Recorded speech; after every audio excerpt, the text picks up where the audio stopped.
Glória a Deus, aleluia.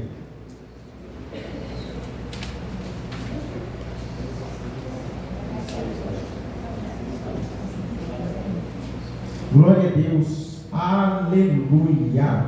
Efésios capítulo 6, a carta que o apóstolo Paulo escreveu quando o apóstolo Paulo estava preso.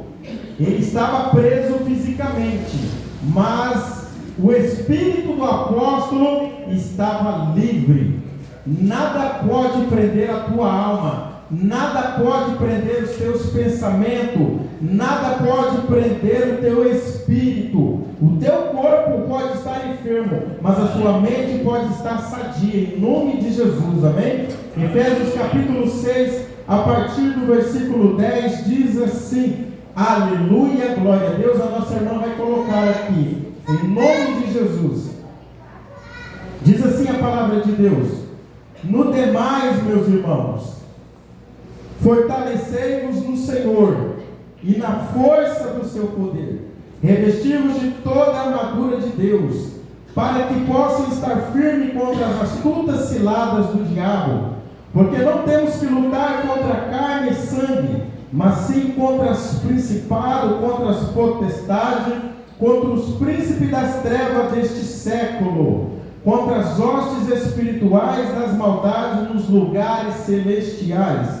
Portanto, tomai toda a armadura de Deus, para que possa resistir no dia mau, e havendo feito tudo, ficar firme. Estai, pois, firmes, tendo cingido os vossos lombos com a verdade, e vestida a couraça da justiça, calçando os pés na preparação do evangelho da paz, tomando sobretudo o escudo da fé, com o qual poderão repelir todos os dardos inflamáveis do maligno.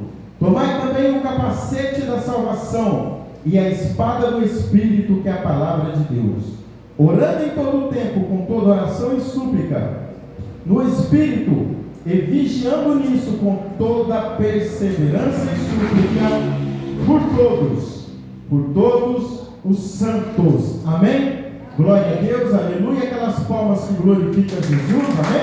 Aquelas palmas bem fortes que glorificam Jesus, amém? Glória a Deus, aleluia. Irmãos, vamos atentar para esta palavra de Deus.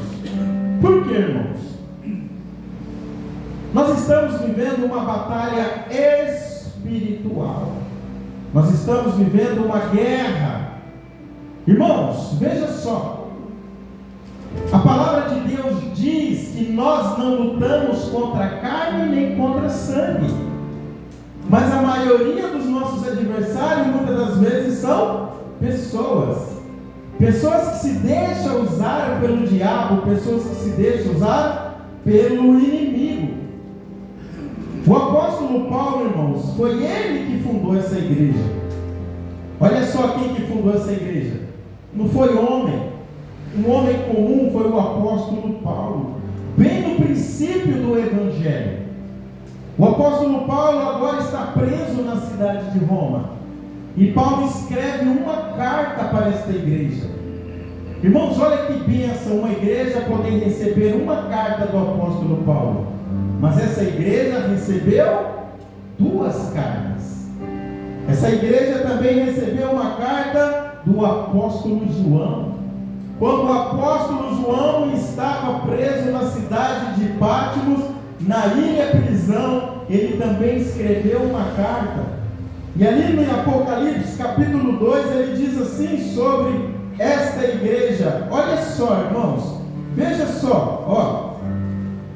Ele diz assim, Apocalipse capítulo 2, a partir do versículo 2, diz assim: igreja de Éfeso, eu sei as tuas obras e o teu trabalho, e a tua paciência, e que não podes suportar os maus, e colocasse à prova os que se dizem apóstolos e não são, e tu achasse mentiroso.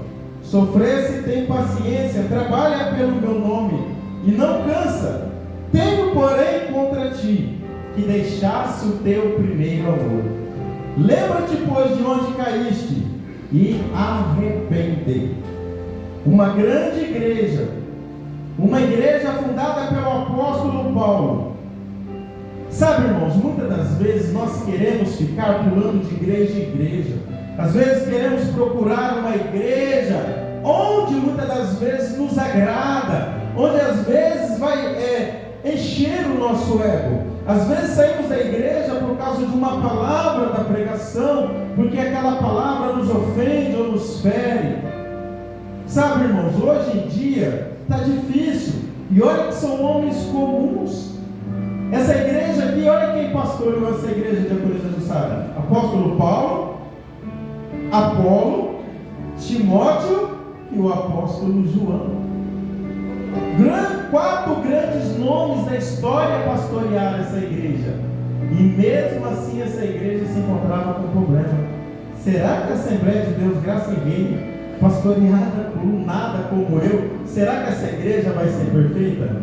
Acredito que não, porque eu sou falho, nós somos falhos. Os equipamentos, irmãos, são de péssimas qualidade comparado com as coisas que o mundo tem. Hoje eu escutava o som lá da lagoa no meu serviço bem longe, parecia que estava perto. Nós somos falhos em todas as partes, mas nós não podemos abandonar a nossa fé, mesmo diante das batalhas, das guerras, das provas, porque nós estamos vivendo, irmãos, uma guerra espiritual. Hoje eu fui pesquisar, e você não precisa pesquisar muito longe, para você ver como nós estamos vivendo uma guerra espiritual. E para viver uma guerra espiritual, uma guerra da alma, vamos dizer assim, não é algo que tem afligido somente os crentes. É só crente que você vê sofrendo com a alma? Quase todo mundo. A guerra espiritual, a guerra da alma, a guerra contra o corpo, ela, irmãos, não atinge só cristão, ela também atinge pessoas de outras fés. Paz, meus irmãos, 9%, aleluia, da nossa população sofre de ansiedade. 9%, parece ser pouco, não parece? Mas sabe quanto que dá isso em número? 18 milhões de pessoas sofrendo com ansiedade. Comprovado, diagnosticado. E depressão? 6% da nossa população sofre com depressão. Cerca de 12 milhões de pessoas, cristão, evangélico, de todas as religiões, pessoas que não têm religião. Nós temos vantagem sobre eles? De forma nenhuma. Se nós não ouvirmos a palavra de Deus, se nós não usarmos as armaduras de Deus, a única coisa que nós podemos usar é a palavra de Deus, que nos diz para revestirmos do quê? Das armaduras de Deus. Porque não é um conflito interno só de cristão. Nós somos um país pacifista. A última guerra que nós enfrentamos foi em 1800 e lá vai. Foi a guerra do Brasil com o Paraguai. De lá para cá nós não enfrentamos mais nenhuma guerra fronte a fronte. Às vezes mandamos alguns homens para algumas apoios, como Haiti e por aí vai. Mas aí é uma guerra diferente. Por que é uma guerra diferente? Porque você está vendo o inimigo. Você sabe quem você vai combater. E na batalha espiritual que você não vê quem você está combatendo? E na guerra espiritual que você não vê o inimigo? E na guerra espiritual que você não vê o adversário? Se você não vê o adversário, como que você o ataca? E como você se defende daquele adversário? Amém? Amém. Mas a Bíblia diz assim, portanto, tomai toda a armadura de Deus para que possais resistir no dia mau. A Bíblia nos ensina, se hoje está tudo bem para você, mas se prepare, porque o dia mau vai chegar. Porque o dia mau chega para mim, o dia mau chega para ela, chega para o outro, chega para o amigo lá do trabalho, o dia mau vai chegar. E o dia mau, ele não vem, irmãos, sempre da mesma forma. Imagine se o dia mau hoje chegou para você em forma de uma enfermidade. Imagina se um dia mal chegou para você em forma de escassez. Irmãos, parece ser brincadeira, mas não é, isso é sério. Você abrir um armário e não ter um punhado de arroz, um punhado de feijão para você alimentar o seu filho. Imagine você agora na sua casa. Olha o dia mau. Você abrir o seu armário e ter apenas um pouquinho de farinha e um pouquinho de azeite. Como foi aquela viúva? Era o momento do dia mau para todo mundo. Revestir de toda a armadura de Deus para resistir no dia mau e depois de resistir, relaxar, ficar firme. Porque o diabo, irmãos, como ele caminhou no deserto, ele tentou o Senhor Jesus. A Bíblia diz que ele acabou de tentar o Senhor Jesus e deixou por um tempo. Por quê? Porque depois ele voltava com os espíritos malignos, com as pessoas ali atacando. Até os próprios parentes do Senhor Jesus duvidavam dele. O diabo, o nosso adversário, anda de redor procurando quem possa tragar. E a Bíblia nos ensina, irmãos, para nós nos revestirmos. Quem se reveste, reveste para algo. Amanhã, às 6 horas da manhã, a irmã vai acordar, vai colocar o uniforme e vai para o trabalho. Ela vai o quê? Vestir a armadura do trabalho. Mas ela já vai estar com a armadura espiritual. Quando você lá abrir o seu trabalho, chegar no seu trabalho, você vai estar com o seu uniforme. Mas você precisa estar o quê? Com as armaduras espirituais. Aleluia, Deus. Glória a Deus. Mais 10 anos, irmãos, nós vamos ver coisas absurdas no nosso meio. Se as pessoas não buscarem se revestir, proteger a sua mente, proteger o seu cérebro, proteger os seus pensamentos. Você precisa aprender a ser dono do quê? Da sua mente, dono dos seus pensamentos. Você não tem como impedir o que vem de fora. Você não tem o que fazer, o que as pessoas dizem. Não tem como você evitar, mas você pode decidir dentro da sua cabeça como que você vai reagir. Ah, eu não vou para lá porque... Não vai não, porque lá você vai se dar mal. Ah, não muda não, porque lá você vai quebrar a cara. Não. As palavras contrárias vão vir. As palavras de derrota vão vir. Mas nós precisamos nos revestir com as armaduras de Deus. Olha só, irmãos. Revestir com o quê? Cingindo os vossos lombos, couraça da justiça, calçado, escudo da fé, capacete da salvação, da armadura espiritual. 5 são de defesa, só uma é de ataque. Da sua armadura espiritual que Deus está te entregando neste momento, 5 partes dessas armaduras espirituais são para te proteger, para te guardar. Somente a espada, e não é uma espada que vai derramar sangue, glória a Deus, mas é uma espada, irmãos, que vai bater e cortar, uma espada que nos salva e nos protege, porque essa espada é o que? A palavra de Deus. Aleluia. Você é um derrotado? Não sou mais do que vencedor, porque a palavra diz que eu sou mais do que um vencedor. Você não tem futuro, você não tem chance. Não, o meu futuro já foi travado na cruz. Eu sou mais do que um vencedor. Diga, eu sou mais do que um vencedor. Eu sou mais do que um vencedor. Aleluia. Não importa o que as pessoas dizem, importa é aquilo que você vai decidir, como você vai agir com aquilo que as pessoas dizem de você. Tomai toda a armadura de Deus. Olha lá, meus irmãos. Dessas armaduras, 5 são de defesa e só uma é de ataque. Olha lá. Fortalecei-vos, lá no versículo, a primeira parte diz assim, ó: no demais, irmãos meus, fortalecei-se no Senhor e na força do seu poder.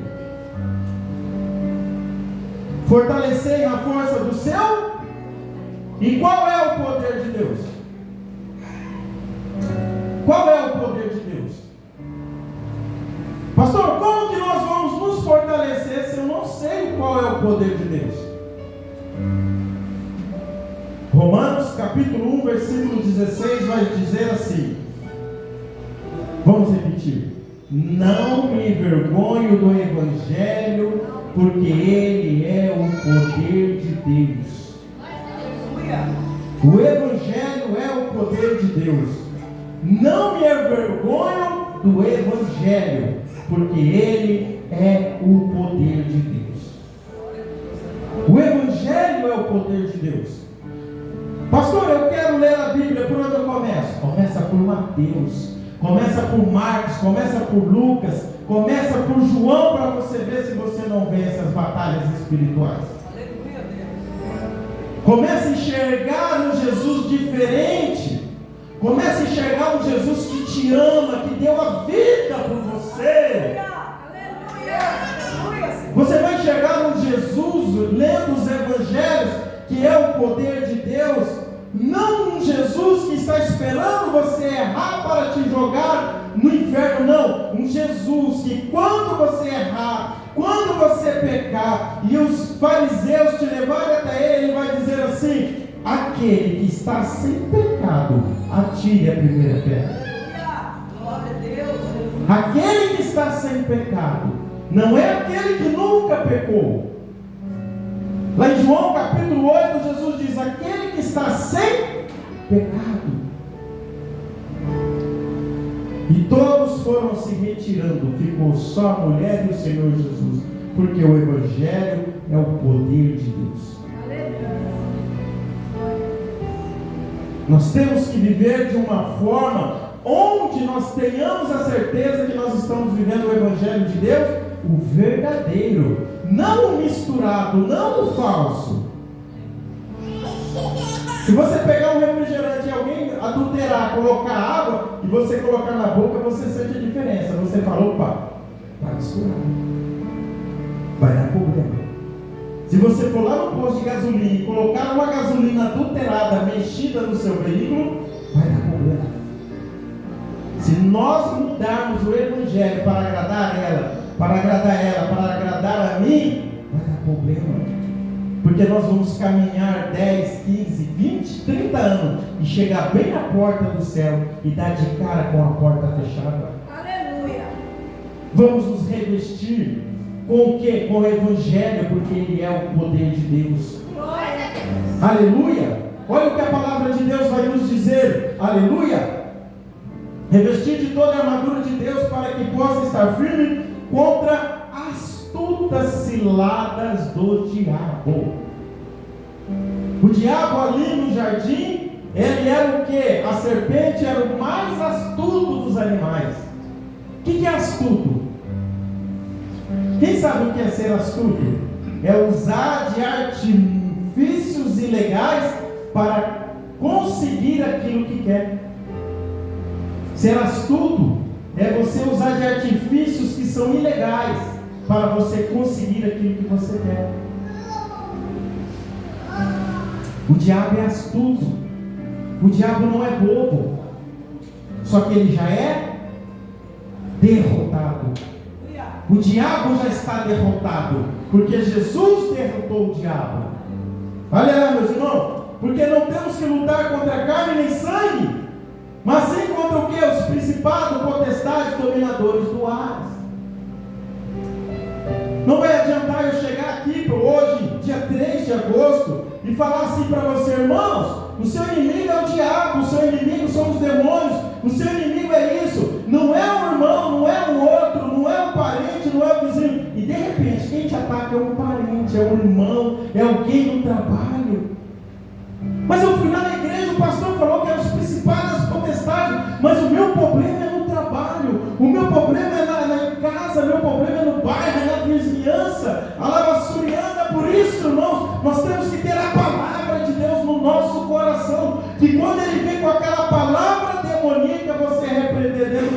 coração, o Evangelho de Deus me dá poder. Eu vou suportar essa afronta. Eu vou suportar essa afronta. Vai caindo por terra agora, em nome do Senhor Jesus. Aleluia! Você precisa ter o quê? Visão espiritual, discernimento espiritual. Para saber quando é o demônio falando, quando não é. Esses tempos um veio aí na porta brigar comigo. E está brigando comigo, e está brigando comigo. E eu vou me converter, eu vou entrar para a igreja, porque falaram que eu vou ser pastor, e eu vou pregar aí nessa igreja, viu? Porque você não manda nessa igreja, quem manda é Deus. Eu falei, nessa igreja aqui quem manda é Deus, mas eu também mando porque Ele entregou para mim na minha mão. Aleluia! É o demônio falando na boca da pessoa. Falei, nessa igreja quem manda sou eu. Deus entregou para mim tomar conta. A sua vida é sua, Deus entregou para você. A sua mente é sua, Deus entregou para você. A sua casa é sua, Deus entregou para você. O seu casamento é seu, o filho é seu. Você vai prestar conta para Deus. Se fosse assim, Deus pegava e dizia, não, toma aí, faça o que você quiser, eu sou responsável. Não, cada um de nós somos responsáveis por aquilo que Deus colocou na nossa vida. Nós temos que saber quando é o demônio falando na boca das pessoas ou não. Discernimento espiritual. Lá no livro de Atos vai contar a expulsação de demônios. Os filhos de Cefa saíram para expulsar demônios. E eles chegaram numa pessoa endemoniada e falaram assim para eles: no nome do Deus que Paulo serve, sai dele. O demônio olhou para ele e falou assim: bom, o Deus de Paulo é Jesus, eu conheço. O Paulo eu também sei. E você? Quem é você? Quem é você? Paulo eu conheço. Jesus, e você? Quem é você? E a Bíblia diz que aqueles endemoniados pegaram aqueles 7 filhos de Cefa, o espancaram e eles saíram correndo. Ali em Atos 16, quando Paulo está passando e aquela mulher diz: esse que vai ainda é servo do Deus Altíssimo.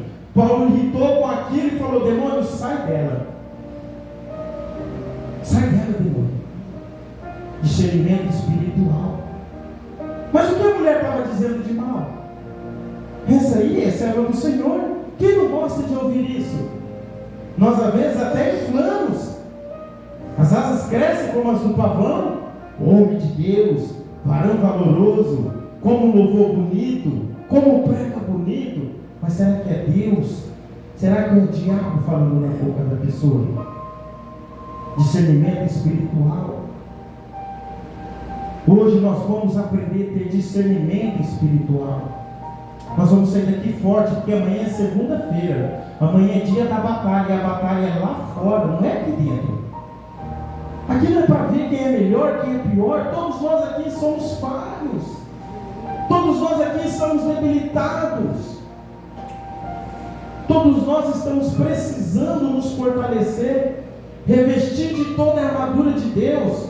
Vamos começar a colocar a armadura de Deus nessa noite. Para quê? Para que amanhã nós venhamos vencer os diabos que estão lá fora. Porque se o pastor falar para você, se liga não, irmão, o diabo não existe, mas você vê o diabo agindo na sua vida, tentando destruir seu casamento, tentando destruir a sua fé. Olha lá, colocando o que? O cinturão da verdade, cingindo os vossos lombos com a verdade.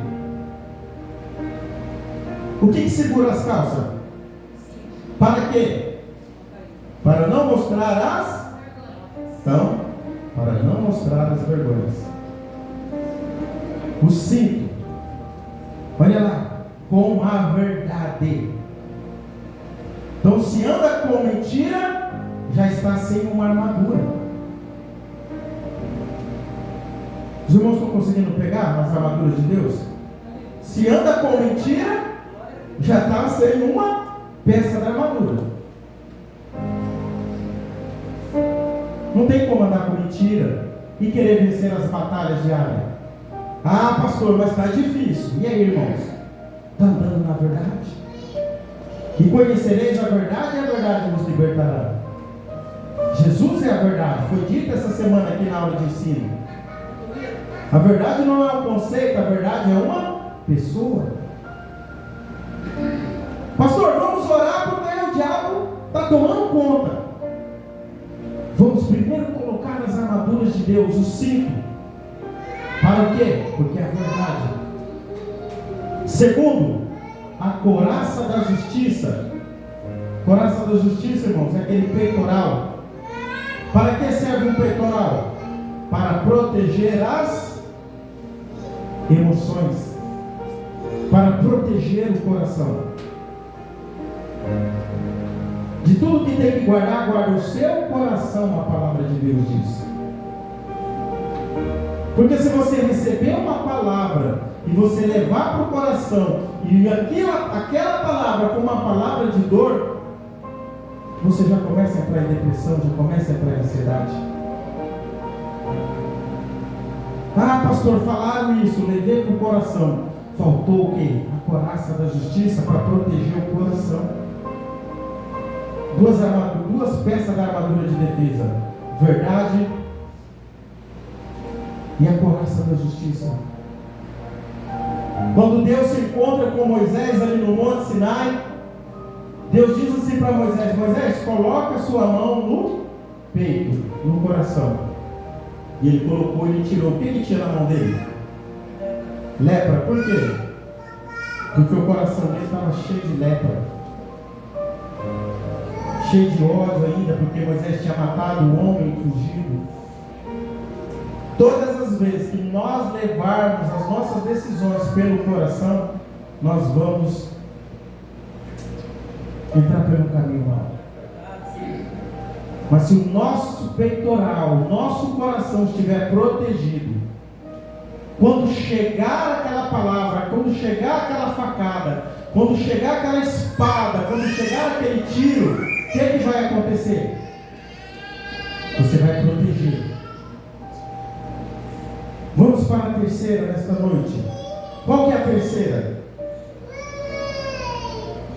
Calçando o Evangelho da paz. Calçando o Evangelho. Eu sou de um tempo ainda que eu peguei crianças indo para a escola sem calçado. Quem mais aqui é desse tempo? Olha aí. Crianças indo para a escola sem calçado. Era de cortar o coração. Eu cheguei para a escola com chinelo de uma cor, chinelo de outra cor.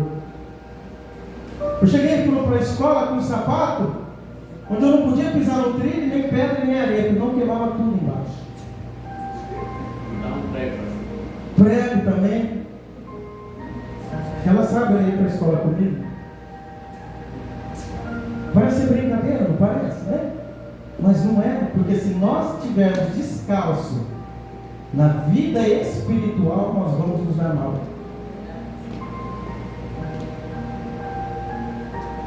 O cinto protege o meio, os pés protegem as partes de baixo, o peitoral, a couraça vai proteger o seu coração.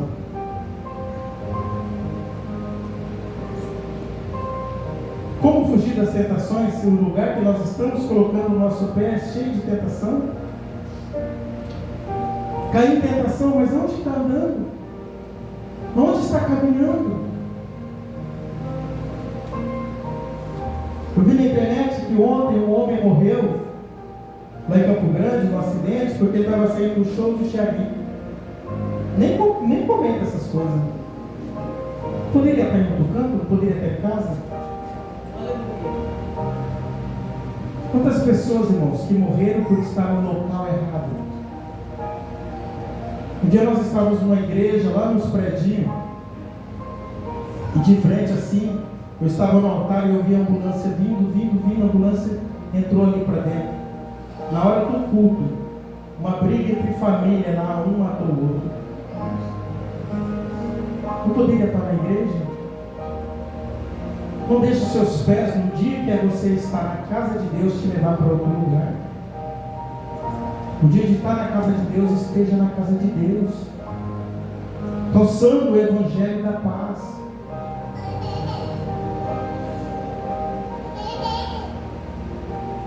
Quarto, Quem tem moto aqui na igreja? Quem tem moto? Anda de moto. Para que serve o capacete? Para proteger o quê? Imagine agora um capacete espiritual, você recebendo agora um capacete espiritual. Pastor, eu estou precisando de um capacete espiritual. Eu também estou.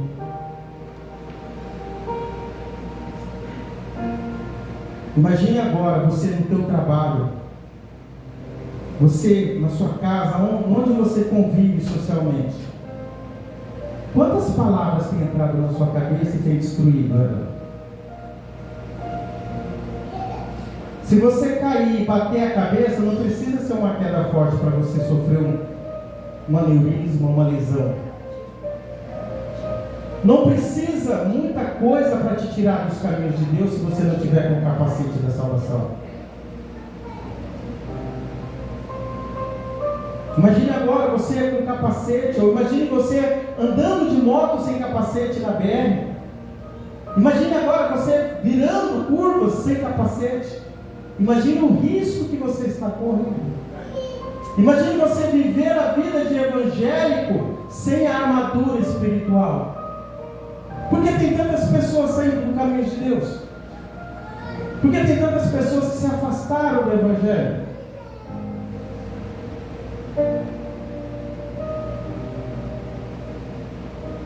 Escudo da fé. Numa batalha, se você não tiver as armaduras, você não vai perder, você já entrou perdendo. O escudo para o quê? Para repelir os dados inflamados do maligno. Dados são flechas com fogo na ponta. O inimigo é especialista em nos destruir.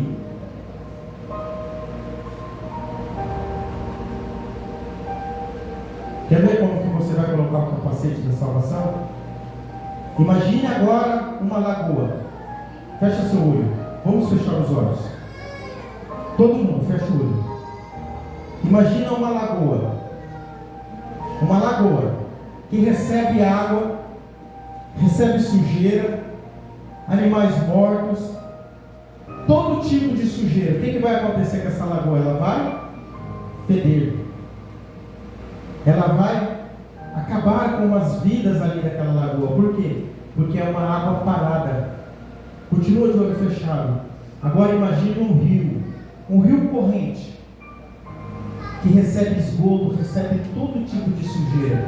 Só que ele não se contamina. Por quê? Porque ele não deixa a sujeira parada. Ele manda ela embora. Assim tem que ser a nossa mente. Nós não podemos acumular sujeira dentro dela. Ah, quebrou o celular. Glória a Deus. Eu posso viver sem o celular. Quebrou a moto. Eu posso viver sem a moto. Quebrou seja lá o que for. Não deixe se abalar por isso. Quantos celulares você já teve? Quantos carros? Quantas casas? Quanta geladeira? Quanto fogão? Não deixe os pensamentos ficar parados na sua mente. Você domina a sua mente colocando o capacete. Não é físico, é espiritual. Pensa que não chega pensamentos na minha mente 24 horas? Pensamentos de desistir, de parar, de ir embora. Pensamentos de tirar a própria vida. Pensamentos de desanimar. Pensamentos de se vingar.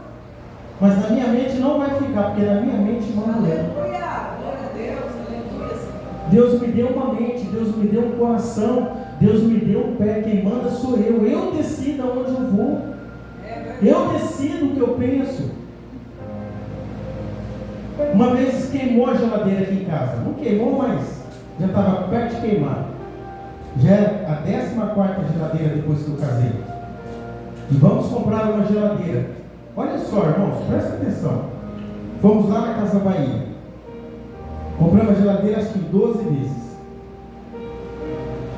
Quando eu cheguei lá em cima, para poder pegar o carnê, a mulher falou assim para mim: vamos fazer a estendida, garantia estendida? Falei, para quê? Não, porque se queimar ou estragar, a loja te dá uma outra. Falei, senhor Redondo, essa não é a primeira e nem vai ser a última geladeira da minha vida, tá? Manda um carnê aí que eu vou pagar. Se queimar, eu venho aqui comprar outra. Falou mais nada para mim.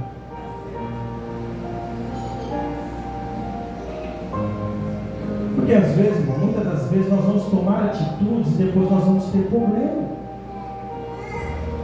São as pequenas coisinhas que vão nos destruir. Nós precisamos colocar o capacete, precisamos estar com o escudo. Para quê? Para enfrentar as batalhas. 18 milhões de brasileiros vivendo com ansiedade. 12 milhões de pessoas vivendo na depressão. Ah, pastor, está admirando? Está admirando crianças tirando a própria vida. É espiritual ou é carnal? É coisa da pessoa? Não é. É doenças espirituais. Quantos anos tinha aquele rapaz que tirou a própria vida na casa do pai? 15 anos.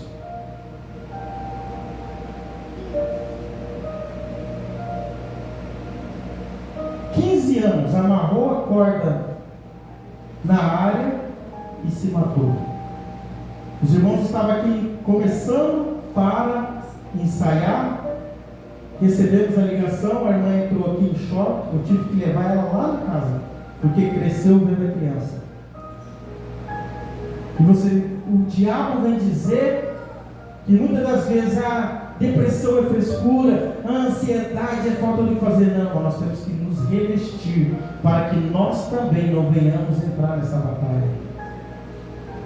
Porque eu estou dando exemplo de criança que parece ser o quê? Um absurdo, porque começou a viver. Não tem boleto, muitas das vezes não tem conta, não tem isso, não tem aquilo, mas isso, irmãos, não dá um cheque em branco. O inimigo, nosso adversário, é em derredor procurando quem possa tragar. E como nós conseguimos isso? Como que nós conseguimos, irmãos? Com a espada do Espírito, que é o quê? Palavra de Deus. Essa igreja vai ter louvor até 8 horas. Passou de 8 horas, nós temos que entrar com a espada, cortando, derrubando, quebrando os mal, quebrando. E todos que forem pregar, preguem mensagens cristocêntricas, mensagem que nos edifica e nos leva para perto de Cristo. Senão o pastor vai ter que pregar 30 dias. Mas nós vamos para o céu, em nome de Jesus, que é a palavra de Deus. Para que serve uma igreja que não tem palavra de Deus? Para que uma igreja onde você vem aqui vazio e sai vazio? Uma igreja onde você vem desnudo e sai desnudo, sem a armadura de Deus. Orando em todo o tempo. Oração e palavra. E palavra não é só palavra pregada, é palavra lida também. Ah, pastor, eu não consigo ler. Coloca áudio. Tem Bíblia em áudio já na internet. É só você colocar e ficar ouvindo. Está trabalhando e está ouvindo. Senão como que vai vencer as batalhas espirituais? Paulo disse assim para Timóteo: Timóteo, procura apresentar-te como um obreiro aprovado, que não tem do que se envergonhar e que maneja bem o que? A espada, a palavra de Deus. Se alguém chegar em você e pedir uma palavra para você e você não tiver, pastor, liga para o pastor tem. Vivo 24 horas lendo a Bíblia. Não é porque eu sou melhor do que ninguém, não, irmãos, porque eu tenho paixão e eu posso ler. Se todas as pessoas que pedem ajuda para mim viessem para a igreja, essa igreja já estava pequena há muito tempo. Porque nós não barganhamos com as pessoas. Nós vamos levar a palavra de Deus. Vamos colocar de pé. Vamos pedir para a pastora orar. Louvar. Enquanto ela vai louvar, nós vamos o quê? Orar. Nós vamos orar enquanto ela vai louvar.